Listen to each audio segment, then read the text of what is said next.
మనకి సంస్థ నుంచి పెనాల్టీ ఉంటుంది కానీ బ్యాంక్స్ నుంచి పెనాల్టీ ఉంటుంది. సపోజ్ ఒక ఇన్వెస్టరు సిప్ స్టార్ట్ చేశాడు, అతనికి మధ్యలో ఆర్థిక సమస్యలు వచ్చినాయి అనుకోండి విష్ణు గారు, సిప్ని ఒక 3 నెలల్లో పాస్ చేసుకోవచ్చు, ఆప్ పెట్టుకోవచ్చు.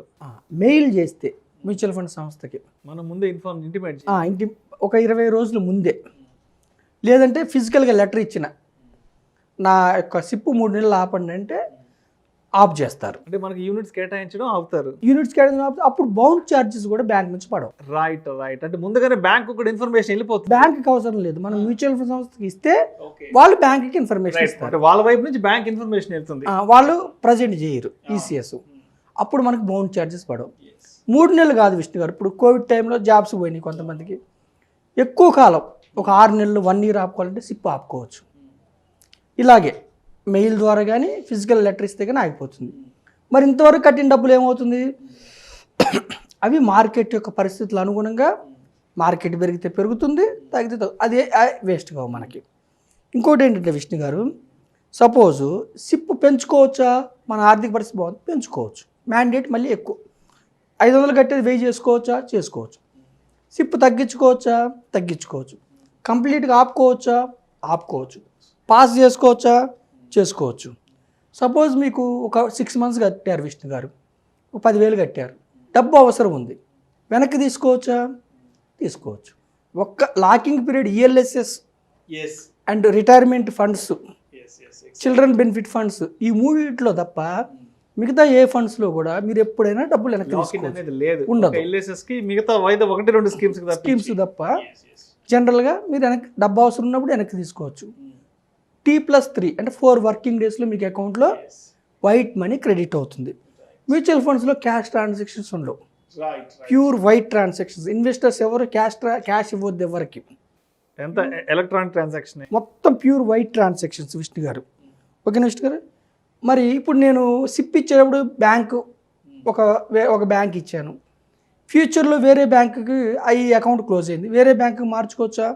బ్యాంకు చేంజ్ ఆఫ్ బ్యాంక్ ఉంటుంది, బ్యాంక్ మార్చుకోవచ్చు. దానికి ప్రీవియస్ బ్యాంక్ డీటెయిల్స్, కొత్తగా వచ్చే బ్యాంక్ డీటెయిల్స్ మ్యూచువల్ ఫండ్ సంస్థకి ఇస్తే బ్యాంక్ చేంజ్ చేస్తారు. బ్యాంక్ ఎందుకు మార్చుకోవాలంటే విష్ణు గారు, మనం ఏ అకౌంట్ నుంచి అయితే కడుతున్నామో మనం డబ్బులు వెనక్కి తీసుకునేప్పుడు ఆ అకౌంట్లోనే వేస్తారు, జమ అవుతాయి. సపోజ్ మనం 10 ఏళ్ళ తర్వాత ఆ అకౌంట్ సపోజ్ ఎందుకో మనం క్యాన్సిల్ చేసుకునుకోండి, మనం రాలేదు డబ్బులు అనుకుంటాం, అందుకని బ్యాంక్ చేంజ్ చేసుకోవచ్చు. సో ఉదాహరణకు ఏ అనే బ్యాంక్ వద్దనుకుంటే బి అనే బ్యాంక్ కూడా షిఫ్ట్ అవ్వచ్చు. అప్పుడు ఏ అనే బ్యాంక్ ప్రూఫ్, బి అనే బ్యాంక్ ప్రూఫ్ మీ పేరు మీద ఉన్నది డాక్యుమెంట్స్ పెట్టి చేంజ్ ఆఫ్ బ్యాంక్ ఇవ్వాలి. అలాగే మరి నామినీ ఉంటుందా మ్యూచువల్ ఫండ్స్లో? ఇప్పుడు నేను కట్టాను, నాకేమన్నా అయితే నామినీకి డబ్బులు వస్తాయా? నామినీ కంపల్సరీ ఉంటుంది, మ్యూచువల్ నామినేట్ చేసుకోవాలి, మనం చేసుకోవాలి. నాకేమైనా అయినప్పుడు నా నామినీకి యూనిట్స్ ట్రాన్స్ఫర్ అవుతాయి, వాళ్ళు వెళ్ళి క్లెయిమ్ చేసుకోవాలి. అలాగే ఏమైనా ప్రూఫ్ ఇస్తారా మరి మ్యూచువల్ ఫండ్స్లో? ఎల్ఐసిలో, ఇన్సూరెన్స్లో బాండ్స్ ఉంటాయి, ఇక్కడ మనకి స్టేట్మెంట్ వస్తుంది. అంటే బాండ్ ఎందుకు ఉండదంటే everyday Monday to Friday working డేస్లో, స్టాక్ మార్కెట్ వర్కింగ్ డేస్లో మన ఫండ్ పెరగనన్న పెరుగుతుంది, తగ్గనన్న దొరుకుతుంది. అందుకని ఫిక్స్డ్ బాండ్ ఉండదు, స్టేట్మెంట్ ఉంటుంది. స్టేట్మెంట్ మనకి మెయిల్ పంపిస్తారు, ఆ మెయిల్ని ప్రింట్అవుట్ తీసుకొని లామినేషన్ చేసుకుని ఇంట్లో పెట్టుకుంటే మన యొక్క నామినీకి కానీ మన ఫర్దర్ రిఫరెన్స్ కోసం ఉంటుంది విష్ణు గారు. అయితే గమనించాల్సింది ఏంటంటే mutual funds are subject to market risk, read scheme information documents carefully before investing. Equity mutual funds for wealth creation, inflation దాటి ముందుకెళ్ళడానికి equity mutual funds stay for long term. Best schemes select చేసుకుని long term ఉండండి. ఓకేనా విష్ణు గారు? Thank you very much. Thank you so much salmon గారు.